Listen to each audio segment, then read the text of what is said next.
தேவனுக்கே மகிமை உண்டாவதாக. எனக்கு அன்பான தேவ பிள்ளைகளே, தேவ ஜனமே, கர்த்தருடைய ஆறுதல்கள் உங்கள் இருதயங்களிலே பெருகுவதாக. அவர் தம்முடைய ஆறுதலினால் உங்களை தேற்றி நடத்துவாராக. இந்த நாளிலும் தேவனாகிய கர்த்தர் உங்களோடு கூட பேச விரும்புகிற அவருடைய வார்த்தையாவது கொலோசையருக்கு எழுதினதான நிருபம் 3ஆம் அதிகாரம் 21வது வசனத்திலே வாசிக்கிறோம். பிதாக்களே, உங்கள் பிள்ளைகள் திடனற்று போகாதபடி அவர்களுக்கு கோபம் மூட்டாதிருங்கள்.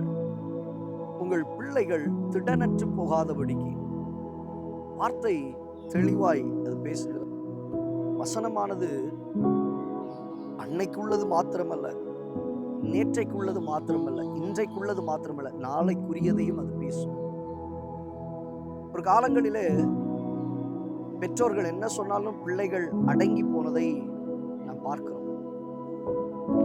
பெற்றவங்க ஒரு வார்த்தை சொல்லிட்டாங்கன்னா அந்த வார்த்தையை விட்டு விலகி போக மாட்டாங்க, வார்த்தையின்படி நடப்பாங்க.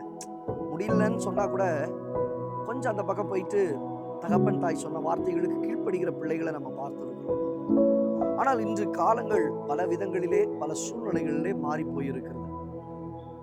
ஆண்டவருடைய வார்த்தை வருகிறது, பிதாக்களே, உங்கள் பிள்ளைகள் திடனற்று போகாதபடிக்கு.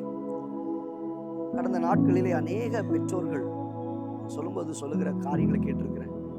என் பிள்ளைங்கள்லாம் இப்படி இருக்கிறாங்க பாஸ்டர், என் வீட்டில் என் மனைவி இப்படி பேசிட்டா, என் கணவர் இப்படி பேசிட்டாரு, வீட்டில் இருக்கிற பெரியவங்க பிள்ளைகளை பார்த்து இப்படி பேசிட்டாங்க, அந்த பிள்ளை உடஞ்சு போயிருக்கு. சில பிள்ளைகளிடத்துல பேசும்போது பிள்ளைகள் சொல்லுகிற காரியம், எங்கள் அப்பா அம்மா எங்களை இப்படியெல்லாம் பேசுகிறாங்க. காரணம் என்ன? அவர்களால் தாங்கிக் கொள்ளக்கூடாத அளவிற்கு அவருடைய இருதயம் லேசா இருக்கு.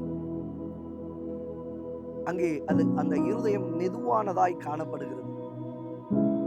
இப்போ இன்னைக்கு பிள்ளைகளால சின்ன காயத்தை கூட அவங்களால ஏற்றுக்கொள்ள முடியல.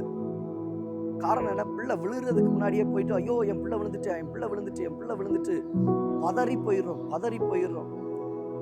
அன்னைக்கு பார்த்தேன் ஒரு சகோதரி, பிள்ளை கீழே விழல, கீழே விழுகிறது போல போச்சு. ஐயோ ஐயோ ஐயோ ஐயோ, ஒரே பதட்டம். கூப்பிட்டு சொன்னேம்மா, பிள்ளை விழட்டும், விழுந்து அதுக்கு அடிபட்டாதான், ஐயோ கீழே விழுந்தா அடிபடுன்ற உணர்வு இருக்கும். அடிபடும் போதுதான் அடுத்த தடவை அடிபட்டாலும் அதை தாங்கிக்கிற பலன் உண்டாகும். நீங்க அரவணைச்சிட்டே பாதுகாப்பா விழாமையே தாங்கிட்டு போயிட்டே இருந்தீங்கன்னா அந்த பிள்ளைக்கு அது நன்றா இருக்காதுங்க. இன்னைக்கு நாம் அப்படி செய்யாதது நிமித்தமாய் பிள்ளைகளை நாம் சில வார்த்தைகள் பேசும்போது அது திடனற்று போய்விடுகிறது, உடைந்து போய்விடுகிறது. அதான் கர்த்தருடைய வார்த்தை வருது, பிதாக்களே, உங்கள் பிள்ளைகள் திடனற்று போகாதபடிக்கு. இன்னைக்கு பிள்ளைகளை உடைச்சிடாதீங்க, வார்த்தையினால உடைச்சிடாதீங்க, தவறான வார்த்தைகளை பேசி உடைச்சிடாதீங்க. உங்களுடைய கிரியைகள் நிமித்தமாய் அவர்களை உடைத்து விடாதீங்க. வெளியே போயிரு, வீட்டை விட்டு வெளியே போயிரு, நீ போய் எங்கேயா விழுந்து செத்துரு. கடினமான வார்த்தைகள், நீ நாயை போல இருக்கிற, நீ பன்னியை போல இருக்கிற தகாத வார்த்தைகள் வாயிலிருந்து புறப்பட வேண்டாங்க. உங்கள் பிள்ளைகள் திடனற்று போகாதபடிக்கு அவரை கோபம் மூட்டாதிருங்கள். காரணம் என்ன? அவர்களுக்குள்ளாக தவறான முடிவுகளை எடுப்பதற்கு அது ஏதுவாயிருக்கும், வழி மாறி போவதற்கு அது ஏதுவாயிருக்கும், பிரியமில்லாத காரியங்களை செய்வதற்கு அது ஏதுவாயிருக்கும். கர்த்தருக்குள்ள இருக்கிறதான பிதாக்களும் நீங்க செய்ய வேண்டிய காரியங்கள் உண்டு. நீங்க உங்களுக்கு கீழாகி இருக்கிற பிள்ளைகள், தேவன் உங்களுக்கு சில ஊழியங்களை கொடுத்திருக்கிறாங்களா, உங்களுக்கு கீழாகி இருக்கிறவர்கள் அவசரப்பட்டு பேசிடாதீங்க, அவசரப்பட்டு காயப்படுத்திடாதீங்க, அவர்களை கோபமூட்டாதிருங்கள்.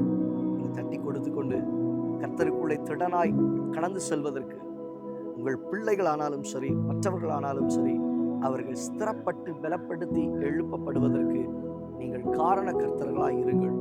உங்கள் வாழ்க்கையில் உங்கள் பிள்ளைகளை தூக்கி விடுவதற்கு முயற்சி பண்ணுங்க. நம்ம தூக்கி விடுவதற்காக தான் திட்டுறோம், தூக்கி விடுறதுக்காக தான் சில காரியங்களை செய்ய. ஒரு வரம்பு மீறி போகும்போது அது பாதிக்கப்படுகிறது என்பதை மறந்துடாதீங்க. தேவனாகிய கர்த்தர் உங்களுக்கு உதவி செய்வாராக. கண்களை முடிச்ச நல்ல தகப்பன், இந்த வார்த்தைகளை கேட்ட உங்களுடைய பிள்ளைகளுடைய வாழ்க்கை, கர்த்தர் கொடுத்த பிள்ளைகள், கர்த்தர் கொடுத்திருக்கிறதான இடங்களிலே அவசரப்பட்ட வார்த்தைகள், திகாத வார்த்தைகள், தேவையில்லாத காரியங்கள் புறப்படாதபடிக்கு, திடனற்று போவதற்குரியதான காரியங்களை செய்யாதபடிக்கு பாதுகாப்பீராக, பலப்படுத்துவீராக. இயேசுவின் நாமத்தில் ஆம். தேவ பிள்ளையே, பிள்ளைகள் திடனற்று போகாதபடிக்கு அவர்கள் கர்த்தருக்குள்ளே நிலைத்திருக்கவும், சரியான பாதையை சூஸ் பண்றதுக்கும் அவர்களை கோபம் மூட்டாதிருங்கள். வழிகளை தெரிவியுங்கள், பாதைகளை காட்டுங்கள். அவர்கள் நற்வழியிலே கடந்து வருவதற்கும் கர்த்தருக்குள்ளே பலப்படுவதற்கும் தேவனாகிய கர்த்தர் உதவி செய்வாராக. God bless you.